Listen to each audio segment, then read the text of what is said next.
Bonjour, Christelle Méral, France Télévisions. Monsieur le Président Biya, le Cameroun a noué un partenariat de défense avec la Russie. Alors, est-ce que la guerre en Ukraine a des conséquences très concrètes pour les Camerounais aujourd'hui? Est-ce que vous condamnez l'intervention russe en Ukraine? Et puis une question au président Macron, l'offensive russe en Afrique est-elle une menace et comptez-vous y faire face? Et puis un volet économique, si vous voulez bien. Sur le plan économique, monsieur le président Biya, les entreprises françaises représentaient 40% de l'économie du Cameroun, voilà une trentaine d'années. Aujourd'hui, seulement 10%. Êtes-vous favorable à ce que la France retrouve une plus large part? Et monsieur le président Macron, comment comptez-vous réveiller les relations économiques entre les deux pays? Merci. Madame, malheureusement, je n'ai pas bien saisi la question. Quelqu'un voudrait-il la répéter à mon intention? En parlant proche du micro. Le Cameroun a donc a signé un partenariat de défense avec la Russie. Et nous aimerions savoir si la guerre en Ukraine, elle a aujourd'hui des conséquences concrètes dans le quotidien des Camerounais, par exemple par rapport au prix des céréales. Et nous aimerions savoir aussi si vous condamnez l'intervention russe en Ukraine. On a posé, il n'a pas compris. Non. Ah, même là. Je n'ai toujours pas bien entendu. Est-ce que la guerre en Ukraine a des conséquences concrètes aujourd'hui dans le quotidien des Camerounais par rapport à la flambée? Ils n'ont tout. Seigneur Dieu. En fait, les accords Macron signés, est en train de l'accord militaire signé avec la Russie. La question du journalisme. Et la question est de savoir ensuite si le Cameroun condamne la guerre en Ukraine. Et votre deuxième question, c'était quoi? C'était sur la flambée, les conséquences, oui, sur les entreprises. Qu'est-ce qu'on peut y faire? Regarde, les deux bonhommes, ils rigolent derrière. Ils se foutent de la gueule de tout un pays. Regardez-les, ils se foutent de la gueule de tout un pays. Tout un continent, tout un peuple humilié. Là, c'est le président Macron qui est en train de répéter la question pour quelqu'un, pour Pomba, et c'est Pomba qui le reçoit. Tu reçois quelqu'un, c'est lui qui te traduit les questions des journalistes qui sont venus à la conférence de presse que toi tu as... Seigneur. Et qui, Seigneur? Allez, les deux sont en train de dire derrière que... Et là, on nous envoie une image. Parce que si on nous montrait la vérité, là, maintenant, tout le monde allait mourir. On va tout faire à deux. Seigneur. Eh bien,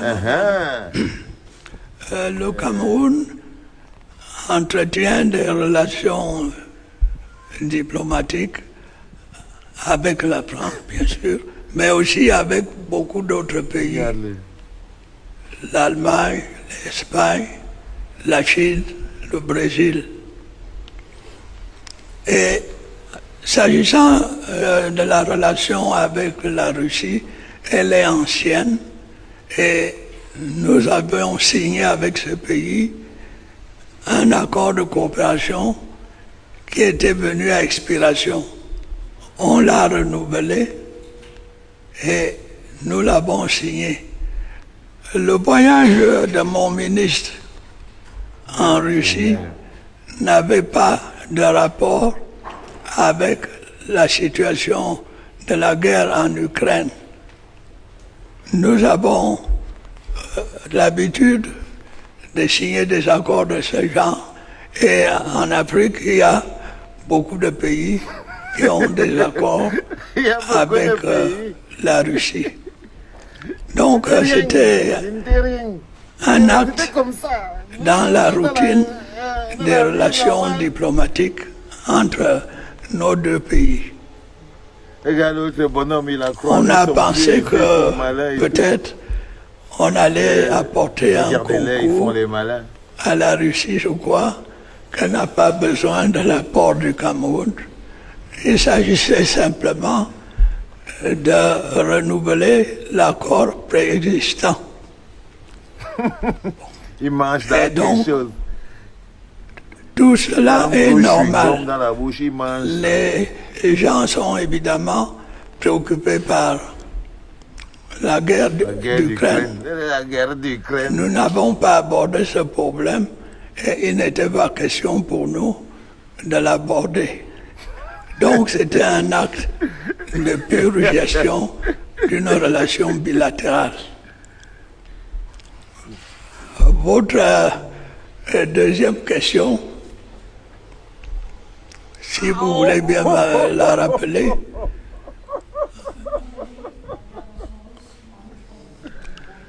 Évidemment, le Cameroun commence à subir les effets de cette guerre. Il y a cette inflation galopante qui arrive, il y a les difficultés de transport, il y a l'anxiété des gens. On ne sait pas de quoi demain sera fait. Le Cameroun fera ce qui est en son pouvoir pour hâter la fin de ce conflit et qu'on en vienne à la négociation et au retour de la paix. Je crois que j'ai répondu à votre attente. À ce niveau-là. Vous savez, c'est pas drôle. Hein? Ce n'est drôle pour personne. Je sais qu'on a eu tous très mal. Je sais qu'on a eu tous très mal. Regardez ça, voir ça, montrer ça comme étant notre pays. J'ai pas besoin de vous retourner le couteau dans la plaie. C'était pas seulement une douleur pour nous, ne vous inquiétez pas. Même l'autre bonhomme, Emmanuel, qui est à côté de lui, il doit avoir honte. Il doit avoir honte de se faire manipuler par un petit vieux, mais lui-même, tu vois, d'être un acteur d'un film aussi médiocre, aussi médiocre, aussi médiocre. Voyez notre petit Pépé, le gars il n'entend plus. Le gars il n'entend plus. C'est-à-dire, vous ne pouvez rien contre ça. Le gars il n'entend plus. Il n'entend plus. Il ne comprend même plus rien. On lui a demandé s'il condamne la guerre, l'invasion de la Russie en Ukraine. Le gars, quelqu'un a la réponse à sa question. Il n'a même pas de réponse. Il n'a même, parce que même celle-là, il n'a pas entendu. Il n'a pas entendu. Les gars, il n'entend plus bien. Il ne comprend plus rien. Le cerveau est totalement civette. Tout le monde profite de lui, imaginez-vous. C'est Emmanuel qui lui répète les questions qu'un journaliste a posées. Ils sont placés au même endroit. C'est l'autre, son invité, qui lui traduit les questions que l'autre a posées. Vous vous rendez compte? C'est contre ça. Ce n'est même pas qu'un problème purement camerounais, mais là on est au Cameroun. Comment vous sentez-vous après ça? Vous sentez-vous tellement grand? Vous sentez-vous tellement puissant? Avez-vous de la force? Le gars n'entend plus rien. Il n'entend plus rien. On doit lui répéter la question. 2, 3 fois, on répète. Il n'entend au milieu du monde. L'autre petit Emmanuel, il est content. Mais il devrait avoir honte. Il devrait avoir honte lui-même dans un monde moderne. Il avait un sénile, il répond aux questions, il lui repose les questions. Le président de notre pays, le Cameroun, notre propre président, regardez vous-même. Je ne sais pas quel mot utiliser, ok?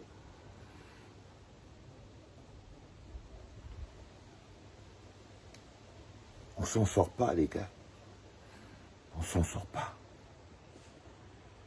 Mais vous savez, le plus intéressant, c'est que je sais que tous ces éléments, quand le changement est inéluctable, même les actes de conservation les plus durs deviennent des actes de changement. Parce que là, il voulait montrer aux gens qu'il est toujours vivant. Et là, tout le monde a bien vu qu'il est plus mort que vivant. L'autre bonhomme, les gens l'ont vu en train de manipuler un petit vieux, sans la moindre dignité. Donc ces deux petits ridicules bonhommes que vous avez vus là, en train de jouer le film macabre de leur sombre vie, c'est tout. Rien d'autre. Quand le changement est inéluctable, cette conférence de presse sera son terminus. Parce que personne dans le monde ne regarde ça avec dignité. Aucune démocratie dans le monde ne regarde ça avec dignité. Aucune fierté dans le monde ne regarde ça avec dignité. Ne vous inquiétez surtout pas. Ils ont montré au monde à quel point c'est la limite.